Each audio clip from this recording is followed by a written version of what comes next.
Hello and welcome to the Reboot Show Tech Talent section. I am Amy Smith and this is a special segment today. I have Frances Quinn joining with me today. So how are you, Frances? I'm really well, thanks, Amy. How are you? Good, good. I love this section and I love having you on this show as well because we're people, and this section is all about talking about the people side of technology, because I think a lot of the time when we talk about technology on the show, there sometimes, the people element tends to fall by the wayside. Sometimes we look at this bright new shiny toy that we have on our systems to play with. And so what I would really love to dive in with you today is really around when it comes to technology and transformations, like some of the real challenges that we face as people within organizations when we're sort of thrown into these transformations. So I guess firstly, it'd be great to hear just a little bit about yourself and just give the listeners, if you're listening to this, throw us a like and a comment about where you're listening to from. And Frances, just tell us a little bit about yourself and in the context of technology transformations. Yeah, sure. So as Amy said, my name's Frances Quinn. I'm the CEO of Athena Consulting, and for the last 7 years, we've been supporting small businesses and large global corporates with transformation. And while most often the transformations that we help them with are triggered from a technology decision, we're implementing a new system, we're changing a CRM, we're doing something that involves technology. The real operational and people side is where we hold their hand through it. So transformation, technology, and helping people adapt to it has kind of been what I live and breathe for the last 25 years of my career, and through my own business for the last 7 or so years. So it's very close to my heart. Yes. And we know that technology transformations is not all rainbows and unicorns that happen. We have this great idea in our minds about how we want to roll out systems and what happens within organizations. But, what are some of the biggest challenges that get thrown our way when it comes to being in a leadership role, perhaps, or an employee through this transformation? Yeah, look, I think the biggest challenge is any kind of combination of people and technology creates friction.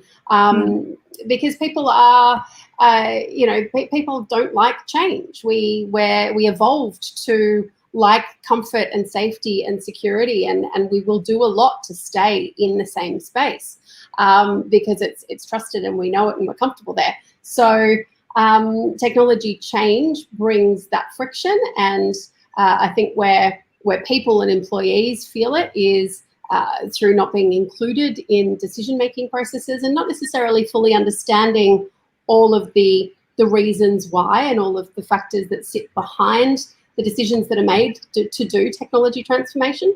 And at a leadership level, they're on the other opposite end of the tug of war, where they're wondering why the hell can't these people just, pick up and use this new tool? It's way better. Can't we see how much better it is? How much better data we're going to get and how much the customer experience is going to improve. And, so it's this dissonance between why are you making me change? I don't understand. And why can't you understand? This is going to make things better. And that's often where we see the friction happening. Yeah. And I think, to your point, this year, there's been a lot of friction in terms of having to change when change has been forced upon us. When COVID-19 hit, we were forced to change the way that we work, how we work, and use the technology systems in place around us. And for a lot of organizations that weren't actually prepared for this, they weren't sort of ready for that, they did get thrown completely into the deep end. So what have we kind of learned, I guess, considering you've got the normal sort of challenges that get thrown up when it comes to these transformations, but during this time where people have been forced to make that change, even if it's been uncomfortable, what have we learned through that process from a people perspective? Oh, look, I think we've learned how resilient people are, right? And how resilient how much more resilient perhaps they are in a situation where they don't have a choice. If you do sort of an optional nice to have transformation in your organization, you might experience a lack of resilience, a lot of resistance occurring within your organization. In this instance, I think people were just hungry and thirsty for anything that was going to make the road smoother, and they were so overwhelmed by all of the changes that, by contrast, the change of having to have a meeting over Zoom as opposed to having it in a meeting room, or whatever the resulting technology shift was, that was the smallest of the changes they had to adapt to in many instances. So we were able to apply more resilience to that because we didn't have, it wasn't the only thing for us to feel incongruent with. And so I think that's a really interesting lesson to reflect on for when we make changes in the future. Not necessarily that we want to explode the world in order to sneak our little change through without making things hard, but we do have evidence and to pull off, yeah. right? Yeah. Oh, I know. I'm going to roll out my new CRM, and in order to do that, I'm just going to start a global pandemic. Maybe not the best strategy. But yeah, like we know why people are more resilient than they give themselves credit for, right? It's not that we don't believe, generally speaking, we being kind of the mindset of the leader, it's not that we don't believe that our people can do it. It's actually that they don't believe that they can. And so how do we apply what we've learned about their resilience to future transformations? And how do we make sure that we're supporting them as well as we can through it from a leadership perspective so that they can best adapt to that change? Because I think if we were to flip the script on that, and what we did really well, generally speaking, through this transition, was we offered so much support and so much grace in terms of appreciating how much change people were going through. So we didn't expect them to pick it up and be brilliant on day one. Right? We knew things were going to break, and we knew people were going to struggle through it, and we allowed for that, which on that flip side of transformation, I don't think we do in a corporate environment. We've gone, hey, we've trained everybody, you should be able to just pick it up and run with it on day one, and we don't allow that grace period. So there's learnings on both sides, I think.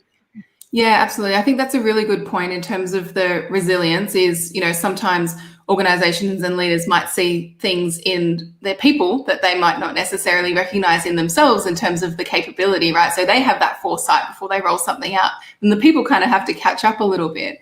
And then when you see, in times of COVID times like we've experienced, we start to see people stepping up, and the flip side of that as well as organizations, as you said, have given people the space to do that. And there's been a lot of empathy, through that process, which perhaps, in years gone by where there's deadlines and timings and everything like that for projects, that may not have been the case. So, I know speaking to you, about this topic another time, we mentioned communication was a huge, huge thing for organizations to use. So in your mind, like, how do organizations best communicate, whether it be just a on-the-spot thing that they need to adapt, or maybe it's more of a intentional rollout of a plan? Like, what role does communication play in this for people? Oh, look, I think it's the lifeblood, it's the pulse of any transformation is the communication. And so I think there's a couple of elements to it to consider, and the first is the frequency. My rule of thumb is if you think you're communicating enough, multiply it by 10, and then you're probably communicating enough. I think we have a tendency as leaders, as business owners, as CEOs, and whatever role you're in, we have a tendency, because we understand it and we see the full picture, we think that we can communicate it to somebody and they're going to get it just because we've done, 3 weeks or 3 months or 3 years worth of thinking about it. And so it's crystal clear in our minds. But different people understand and interpret things in different ways. So the frequency of communication, the depth of context in that communication. So some people are on the really, really detailed spectrum. Some people read the terms and conditions, right? Like those people need every minute dot point detail in order to feel fully comfortable that they have understood and grasped the nature of the change. Other people are like, yeah, give me the heads, that's all I really care about, and they'll skim past the rest. But if you play to that email, yeah, right, okay, that's happening. Got it. File, move along. But you play to the lowest common denominator, right? If you send out 3 dot points, then those detailed people are going to be hyperventilating underneath their desk, and the detailed people will be sweet. If you send the 47,000 word email, then the detailed people will go, oh Jesus, I'm not reading that headline yet. Got it. File. And the really detailed people will feel that they've gotten what they need in order to adapt and onboard that change. and sending that stuff really early, right? It's not a, hey, guess what? This is happening in a week. Those detailed people will typically also need time to emotionally and mentally prepare and adjust. So the communication needs to start really early in the piece to keep those people comfortable and onboarded so that they can adapt to the change. And then there's the different methods of communication. Not everybody is a reader, right? Not everybody's going to look at the dot points on the page just the same way as at school. Some people are like, yeah, I learned because the teacher wrote it up on the board, and other people have to apply it. Other people have to see it visually. And so there's all of these different methods. And so holding communication forums through multiple mediums, whether that be, sending out an email that has a video attached so people can read it, or they can watch the video component in order to understand the context of the change. I think all of that is really important in the communication space. Yeah, I think that's hugely important. And thank you for those practical tips, because I know as a leader listening to this, there's some really good things that they can consider, if they've got this coming out as well. And to your point around communication, you're exactly right in terms of you have to 10x it, because I know from personal experience, even leading out some of those transformations, you think you've done a good job, and then there'll be a question that comes at you from somewhere and you think, how did we miss this? But you really have to go above and beyond in the communications there. So absolutely. And if we think about it on the flip side, there's a lot of maybe employees out there that sometimes feel like they're not empowered, like this decision has just been made for them. They have to deal with it in order to keep their job and be able to move forward. But, the other side to that is there's, all of us as humans have a level of responsibility to adapt and to, have an open mind. And so where does that sit in terms of the transformation from a people perspective and employees perspective? Like, what role and what can they do to further support these transformations and make sure that they're successful? Yeah, sure. Look, I think there's some people out there that are naturally curious and lifelong learners anyway, and they're the people that I think will typically be more adaptable to change more quickly because they're used to and they get excited by learning things. But for those that aren't, and that's probably the key place we can provide some insights and some guidance. It's a skill. Everything is a skill, right? So I used to be a person, not that I didn't love to learn, but I didn't actively seek new information. And so the last 3 or 4 years, I've really dived down, listening to podcasts. I try to read a book a month. I'm constantly seeking new ways of looking at the world and new experiences. I went and learned tennis. I learned to play the guitar. I'm using this muscle of learning and adapting. And the more I use it, the easier it becomes to just pick up new stuff really quickly. So I think the key tip for anybody that is subject to change being put upon them, which to be fair is like every human in some context or other, the best way is to practice that muscle.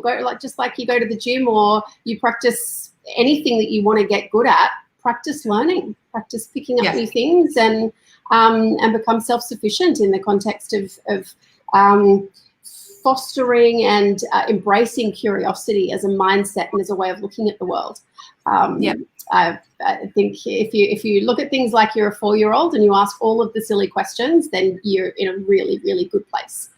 Yeah, absolutely. And I'd love to hear from our audience on that as well. Whether you're a leader or an employee, like what are some of the things that perhaps you've learned from previous technology transformations, and what are some of the things that you do to help make sure that it's a really good process for everyone that's involved. So I'd love to hear that from you as well, if you're listening to this. And now if we think sort of beyond, we've gotten ourselves into this point with COVID and everyone's kind of like done the freak out moment, and everyone's now, okay, how do we move through this? How do we continue moving through this?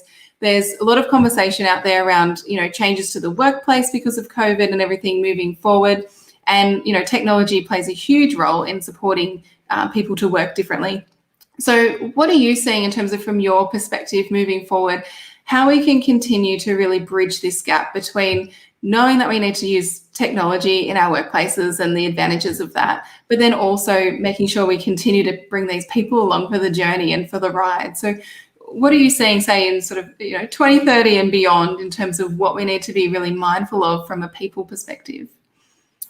Oh, wow. Look, I think I'm here to throw the big it's question. actually you love it when you just kind of throw out that curly one. It's great. I think in terms of future focused transformation, I think the model of how we get people on the bus needs to shift. I actually think we need to do people-led transformation rather than having the project teams that come in and go, right, I'm going to roll out this piece of technology and here's how it looks and here's what we're going to do. And we're going to do all of this work behind the scenes and then we're going to deploy it and train people and so on and so forth. I actually think that that enacting more of the workforce as the fuel that does the design and that does the implementation and the rollout of that new technology is the way to continue to keep people involved.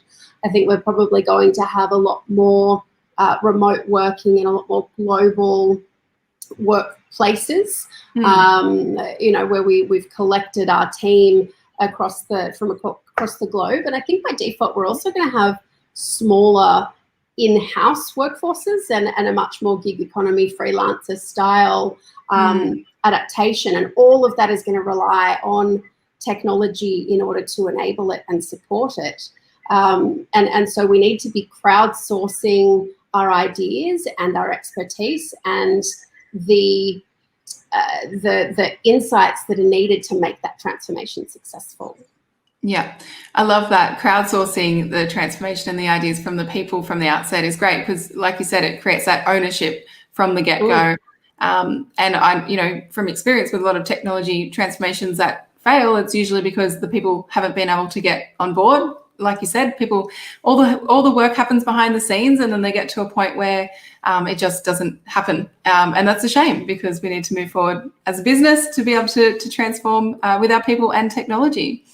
So that's great. So Frances, I've really enjoyed having you on. I know I've thrown a few curly questions at you today, but it's great to know that transformations aren't all rainbows and unicorns, and the people ultimately are the ones that lead and drive this. So do you have any little takeaways for the audience before we wrap up? Look, I think the probably my big takeaway in the context of any kind of transformation, technology or otherwise, is making it successful comes down to driving a shift away from training people on how to do something and focusing instead on training people how to find the answers.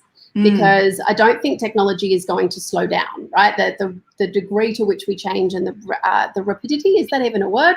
The frequency, we'll lock that one into Webster's Dictionary tomorrow.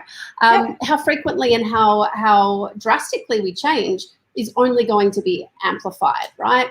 And so this shift away from, rather than me knowing how to make a cup of tea, well, maybe it's more important for me to know where to go to get the information I need to know in order to teach me or to tell me in that moment how to make a cup of tea, because it's going to be different tomorrow and again the day after that. So the number one thing for me, I think, is to start that preparation now in shifting away from teaching people how to do jobs and instead teaching people how to fend for themselves and find the information that's required. Absolutely. And it's an empowering thing, for people to be self-sufficient in their work. So that's great. Thank you so much, Frances. I really appreciate you coming on the Tech Talent segment today. If you've enjoyed this, make sure to subscribe to the Reboot Show so you don't miss any future segments, and you can see all past segments as well. Connect with Frances Quinn and see you next time. Thank you so much, Amy. Bye, everyone.